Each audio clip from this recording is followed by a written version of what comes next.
돼요. 지금 제가 말씀드리려고 하는 딱 하나의 단어만 기억하시면 돼요. 리플리 증후군. 아하. 리플리 증후군이라는 게 뭐냐면은 이런 경우 있잖아요. 얼마 전에 무슨 미국의 굉장히 명문 대학을 동시 합격했다고 했다가 그게 거시로 드러난 그 여학생 있죠. 네.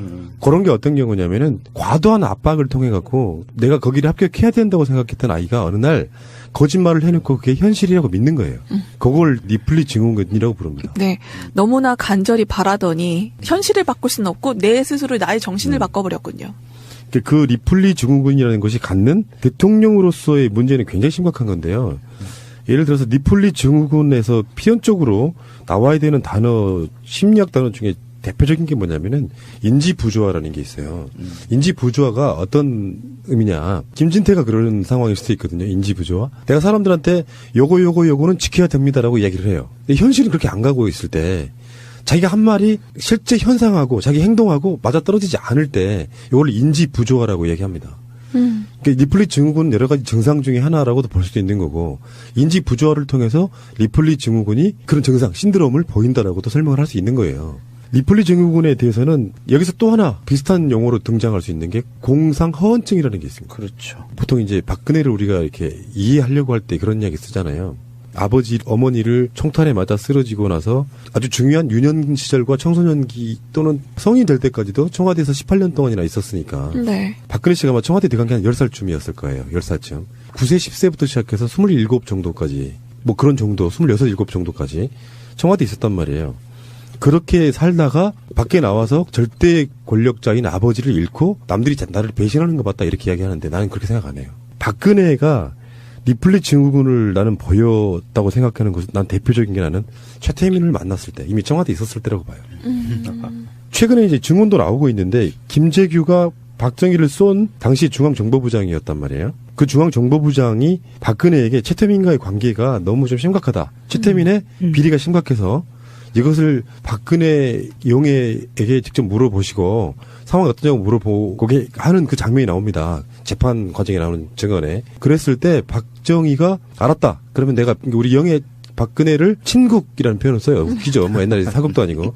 친국해볼게라고 이야기를 했는데 김재규가 박정희를 사살하게 된 데에는 그 측면이 있는 거예요. 내가 굉장히 사실상 직을 걸고 이야기를 했어요. 큰딸에 대한 얘기니까. 근데 달라진 게 없었어. 최태민과의 관계, 구국 선교단 이런 게 달라진 게 없었단 말이에요. 그럴 때 김재규 좌절을 하는 거죠. 전혀 안 먹겠다는 뜻이잖아요. 그럴 때 나는 박근혜의 행동에서 리플리 증후군을 본다는 얘기예요. 아버지가 뭘 물었어요. 너 최태민과의 관계라든지 뭐 무슨 비리가 있다며 뭐 이렇게 물었는데 박근혜가 아버지에게 거짓말을 시작했던 거라고 저는 본다는 거죠. 아, 그때 이분 너무 좋은 분이세요 라고 울면서 했던 것이 그때부터 박근혜는 리플리 증후군에 빠져 있지 않았을까 싶은 거예요. 역사가 깊은 병이네요, 이거. 그러니까 타고난 거짓말쟁이. 예전에 박근혜가 정치권에서 막 인정받을 때 그때 이미지가 뭐였냐면은 잘 보시면 지금은 완전히 망가지셨지만 이분 원칙, 신뢰, 거짓말하지 않는다 이런 것들로 온갖 포장돼 있어가지고 말도 많이 안 해. 사실은 못했던 거지만 한 말은 지킨다. 뭐 이런 식의 약속 이런 것들로 온갖 이미지가 포장돼 있었지만 사실은 굉장히 뱀같이 사악한 사람이었을 가능성이 높다는 거죠. 아버지가 물었어요. 최태민 목사와 뭐 등등등 해서 어떻게 된 거냐.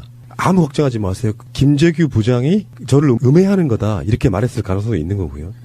이런 과정들을 거칠 때 최태민 목사에게 이제 뭐 몸과 마음을 지배당했다라고 하는 그 부분이 처음에 그 시작이 약물이었을 가능성이 되게 높다는 뜻이에요. 어떤 약물을 통해 가지고 사람들이 그렇게 이야기하죠. 최태민이 이제 유경수 여사의 영혼을 가져와 갖고 보여준 현몽이라고 표현하는 거를 보여줄 때 약물을 썼다. 그냥 등장하지는 않을 것 같고요. 원래 사이비 종교들이 그런 짓을 많이 해요. 우리가 말하는 제일 유명한 마약인 필로폰이 그런 거라 그러지 않습니까? 다시 한번 제가 알려드릴게요. 해보진 않았지만 증언자들의 증언에 의하면 정말 좋아하는 여자 스타와 잠자리를 갖고 싶다는 상상을 하면 그걸 먹으면 그게 실제로 이루어진다는 거예요. 어머. 근데 내가 만약에 엄마의 목소리를 듣고 싶다. 근데 엄마는 돌아가셨잖아요. 근데 마약을 하게 되면 최태민 목사가 그네야 엄마다라고 말하면 엄마 목소리로 들리는 거예요. 그런 것들이 이제 오르락내리락 하면서 그 사람과의 관계에 빠지는. 예를 들면 이럴 수 있어. 표현 좀 그렇긴 하지만 처음에 시작은 그랬을 거라는 거예요. 깊이 빠졌을 때 최태민과 박근혜 관계를 보는 게 아니라 최태민이 박근혜를 처음 취할 때도 마찬가지였을 가능성이 높죠. 그네야 최 목사에게 모든 걸 맡겨라 이렇게 이야기할 수도 있다. 체면을 걸었네.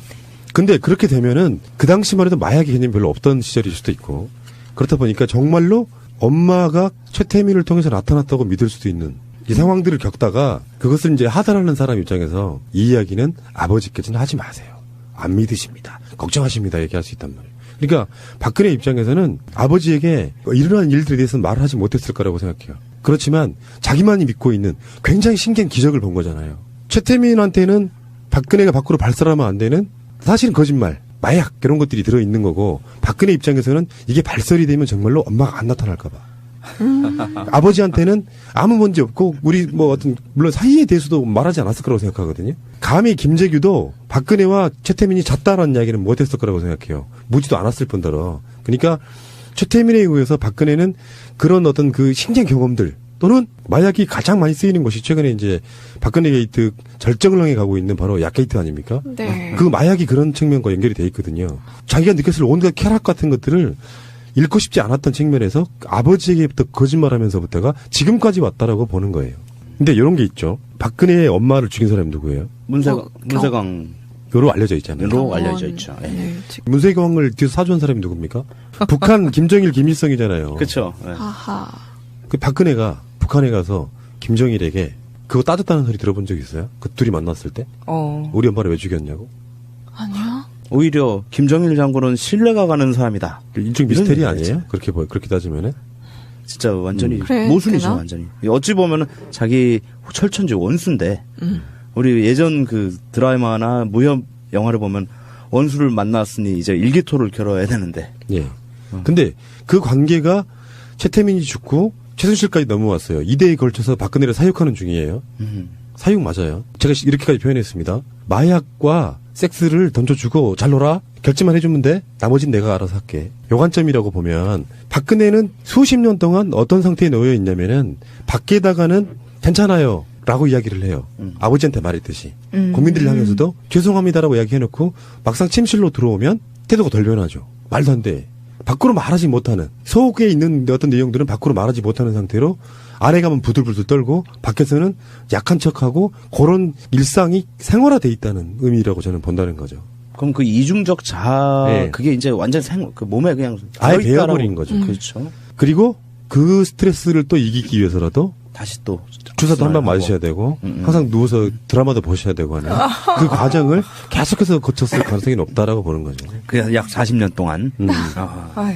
그 상태가 지금까지 왔다라고 보면은 지금까지 나왔던 여러 가지 파편적인 정보들이 있잖아요. 무려 1년도 훨씬 전에 청와대 경호실에 근무했던 사람의 지인이 저희한테 메일 보내왔었잖아요. 박근혜 씨는 근무를 하기 위해서 청와대 본관에 하루에 1시간밖에 안 나온다. 항상 숙소에 있다. 뭐 숙소 그러면 무슨 고시원 원룸은 아니고 거기서 안 나오면 도대체 뭐 할까. 사생활을 즐기는 상황. 심지어는 뭐 최근에 나온 정보 중에는 심야에 차은택과 독대했다. 독대. 심야에 독대를 해요. 그러게요. 왜 낮에 안 만나고. 독대는 독대 일단 해야겠죠. 네. 옆에 누군가 있으면은 더 막장 드라마가 펼쳐지는 거니까. 사실은 그게 사이코패스에 좀 가깝거든요. 니플리 증후군이 일반 초등학생들한테 나타나요. 과도한 무슨 그렇죠. 그 스트레스나 이런 것들이 있으면 사실은 그렇지도 않은데 그렇다고 계속 거짓말하면서 거짓말이 아주 장기화되는 순간에 예를 들면 이런 거야. 곽승훈 어린이가 있다고 쳐요. 어린이. 예. 근데 나한테 욕을 먹는 게 싫으니까 학교를 안 갔으면서 계속 갔다고 이야기를 나한테 하고 나서 나중에는 그게 진짜로 자기를 학교 갔다고 생각하는 그런 형태로 지금까지 왔을 가능성이 되게 높은데 이게 국가 원수라면 달라지죠, 상황이. 그렇죠. 이런 거짓말을 하게 되는 배경에는 그냥 그 거짓말로 끝나는 것이 아니라 어떤 국가적 시스템이나 잘못된 것을 고칠 수 없는 상태까지 이르게 되는 거예요.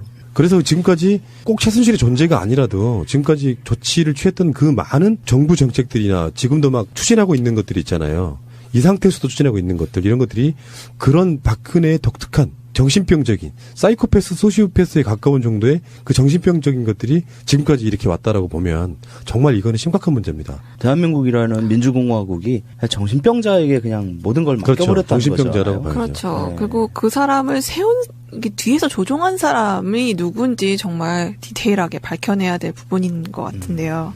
이게 박근혜 쪽이 이제 이게 리플리 증후군이 좀 한 발 더 나아가면 이럴 수 있어요. 문화 정책을 박해하는 블랙리스트까지도 만들었다고 막 사회적으로 뉴스가 나오는데 이런 성격을 가진 사람, 이런 병증을 가진 사람들은 내가 얼마나 문화를 용성하게 하기 위해서 노력했는데라고 자기 스스로 믿고 싶어하는 니플리 증후군 현 상태가 되면 실제로 밖에서 드러나는 온갖 말도 안 되는 정책들이 자기가 되게 열심히 한 걸로 포장하고 싶어 해서 사실은 그게 나중에는 확정적인 어떤 사실이 돼버리는 이런 상태가 돼버리는 거거든요. 그렇죠. 그렇게 해서 자기가 정말 잘했다고 믿고 있기 때문에 내가 뭘 잘못했는데 내가 내려가냐 이런 얘기가 나오고 이제까지 이렇게 열심히 했는데 사람들이 뭐라고 하니까 아니 내가 이러려고 이런 얘기나 들으려고 대통령 했나라는 자괴감이 들 수밖에 없죠. 그래서 심지어는 며칠 전에 우리를 그 경악하게 했던 그 뉴스의 그 한마디 있잖아요. 그 원로급 인사가 그 박근혜 대통령한테 자진 퇴진을 하시는 게 가장 좋은 방법이다 했더니 딱 한마디 제가 뭘 잘못했나요? 그러니까 이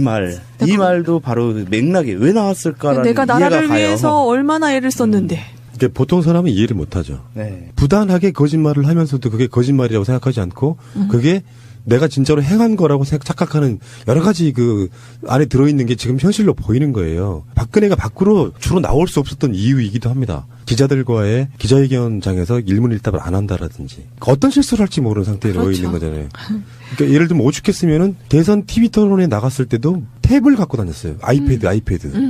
문재인, 이정희 둘이 주고받는 그 사이에도 뭔가 끊임없이 지시를 받았다라는 의심이 그래서 드는 거예요. 사실 그거 보고 읽는 것도 잘 못하잖아요. 네. 많이 노출될수록 그런 병증적인 것들 실제로 리플리 증후군이라는 개념에서 보고 나중에 1년, 2년 전에 뉴스로 한번 들어가 보면은 박근혜가 어디에 방문해서 한 말이라든지 했던 그들 나름대로의 어떤 이상했던 어떤 행보들이 다 그런 거랑 연관이 있을 가능성이 되게 높다라고 보면 되는 거죠. 지금 대화하고 있는 게 뉴스라는 사실이 정말 안타깝고 참담합니다. 네. 인지 부조화, 공상, 허언증, 리플리 증후군 이런 사람이 지금 저 위에 있다는 말씀을 한번 드려보고 싶네요. 억울하다는 말 있어요. 박근혜가 딱 그 상황인데 이놈이 학교를 안 갔어요. 일주일 동안이나. 곽승훈 어린이가. 왜 나만 갖고 그래? 근데 자기는 갔다고 믿는 거예요. 박근혜가 그 상태인 거예요. 억울하다는 말 요즘에 많이 하잖아요. 내가 뭐가 잘못했어. 내가 억울하다. 근데 왜요? 이렇게 말하는 게 바로 리플리 증후군의 전형적인 증상이라고 보시면 되겠습니다. 돼요? 지금 제가 말씀드리려고 하는 딱 하나의 단어만 기억하시면 돼요. 리플리 증후군. 아하. 리플리 증후군이라는 게 뭐냐면은 이런 경우 있잖아요. 얼마 전에 무슨 미국의 굉장히 명문 대학을 동시 합격했다고 했다가 그게 거짓으로 드러난 그 여학생 있죠. 네. 그런 게 어떤 경우냐면은 과도한 압박을 통해 갖고 내가 거기를 합격해야 된다고 생각했던 아이가 어느 날 거짓말을 해놓고 그게 현실이라고 믿는 거예요. 그걸 리플리 증후군이라고 부릅니다. 네. 너무나 간절히 바라더니 현실을 바꿀 수는 없고 내 스스로 나의 정신을 바꿔버렸군요. 그 리플리 증후군이라는 것이 갖는 대통령으로서의 문제는 굉장히 심각한 건데요. 예를 들어서 리플리 증후군에서 필연적으로 나와야 되는 단어, 심리학 단어 중에 대표적인 게 뭐냐면은 인지부조화라는 게 있어요.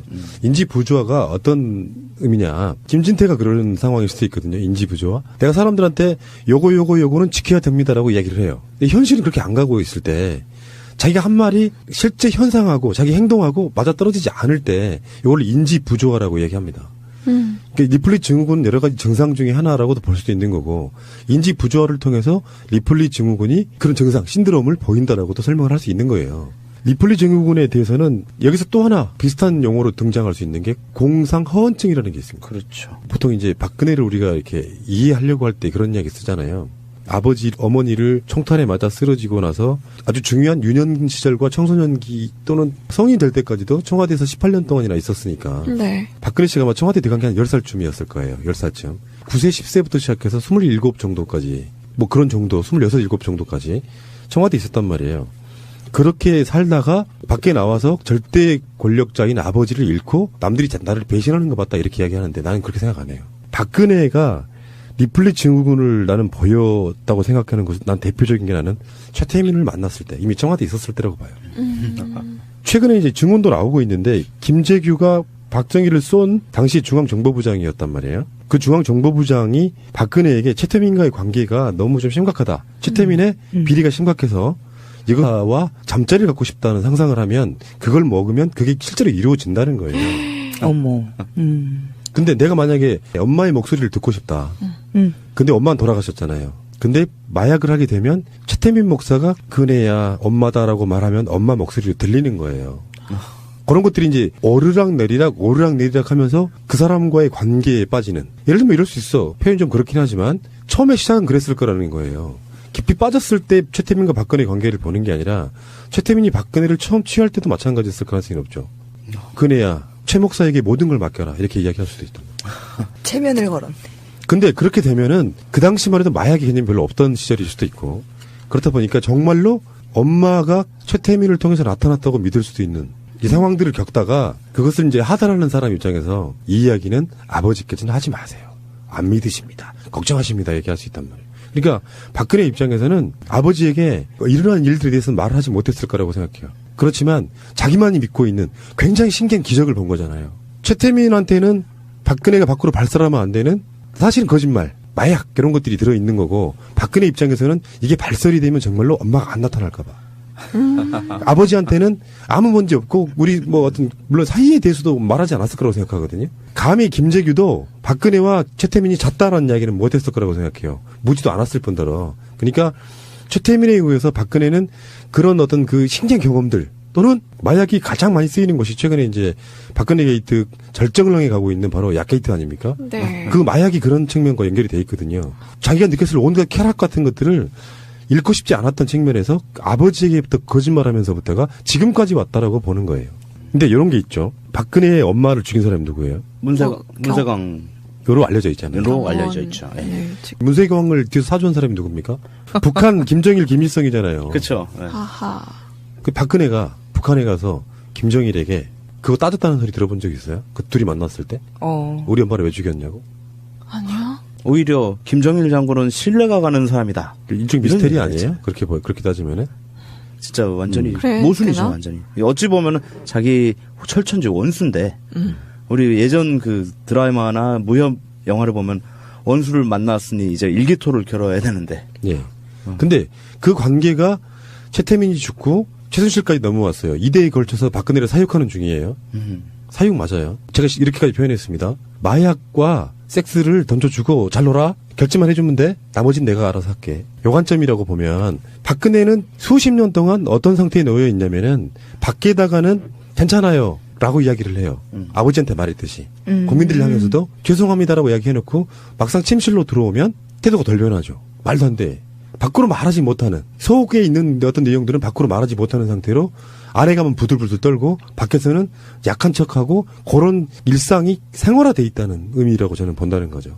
그럼 그 이중적 자아 네. 그게 이제 완전 그 몸에 그냥 아예 들어있다라고. 배어버린 거죠. 그렇죠. 그리고 그 스트레스를 또 이기기 위해서라도 다시 또 주사도 한 방 맞으셔야 되고 항상 누워서 드라마도 보셔야 되고 하는 그 과정을 계속해서 거쳤을 가능성이 높다라고 보는 거죠. 그냥 약 40년 동안. 아휴.